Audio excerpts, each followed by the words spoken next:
İnşallah bugünkü mövzumuz əziz müsəlmanlar iman barəsində olacaq. Ümumiyyətlə, yəni əhl-i sünnətə görə, yəni iman deyildikdə nə başa düşülür?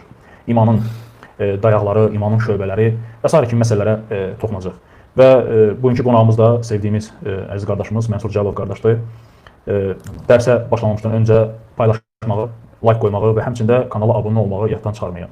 Mənsur qardaş, buyurun. Bismillah. Bismillahirrahmanirrahim. Elhamdülillahi Rabbil alemin. Esselatu vesselamu ala eşrefil enbiya'i vel mursalin. Abdihi və rasulihi Muhammedin və ala alihi və sahbihi ecmain əmmə bəd.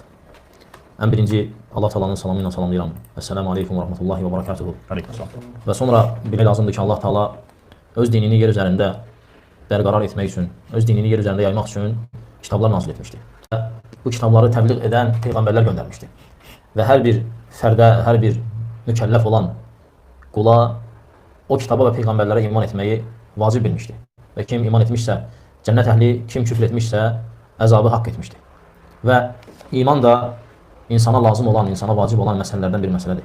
Ki, hər bir müsəlman bilməlidir iman nədir, onun mənası nədir və nəyə iman edir, necə iman edir və hətta səlim qalsın deyə, hətta dünya və axirətdə nicətə çatsın deyə və nicat tapsın deyə.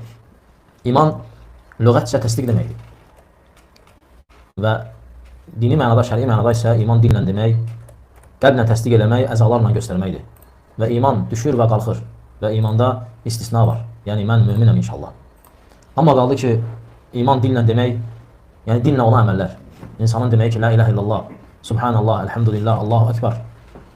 Və zikirlər, hansı ki Peyğəmbər sallallahu aleyhi ve sellemdən varid olub, istər namazın içində, istər namazdan xaric, istər müəyyən münasibətlərdə, istər həcc vaxtı, istər ümrə vaxtı, istər iftar açanda, istər səhər-səhər imsaq edəndə, ayaq yoluna girəndə, çıxanda və s. hansı ki o zikirlər ki, sünnədə varid olub, səhər, axşam və namazdan sonra olan zikirlər. Bunlar hamısı dillə olan ibadətlərdir. Ona görə iman dillə deməkdir. Və bu zikirlərin ən əzəmətlisi la ilahe illallahdır. İnsanın la ilahe illallah kəlməsini deməsidir. Və bilməsi ki, la ilahe illallah dilin əməlidir. Ona görə la ilahe illallah səma və yerlər arasında olan hər bir şeydən ağırdır. Necə Musa aleyhissalam deyir ki, Rəbbim, mənə elə bir kəlmələr öyrət ki, o kəlmələri məndən başqa heç kim öyrətməmsən və o kəlmə əzəmətli olsun. Allah Teala buyurur ki, ey Musa denən la ilahe illallah. Və Musa aleyhissalam deyir ki, ey Rəbbim, sən bütün qulların la ilahe illallah deyir. Yəni Musa aleyhissalam demək istəyir ki, ya Rabbi, mənə başqa şey öyrət. Allah Teala buyurur ki, əgər yerlər, onların arasında olanlar, göylər və onların arasında olanlar tərəzinin bir gözünə qoyulsa, la ilahe illallah tərəzinin bir gözünə qoyulsa, la ilahe illallah ağır gələr. Və bu la ilahe illallah insanın dilinin etdiyi ibadətdir. Ən çox savab qazanacağı bir sözdür və ən çox savab qazanacağı bir ibadətdir və ən asan olanıdır. Bu da Allah Teala'nın lütfüdür möminlərə, iman edənlərə.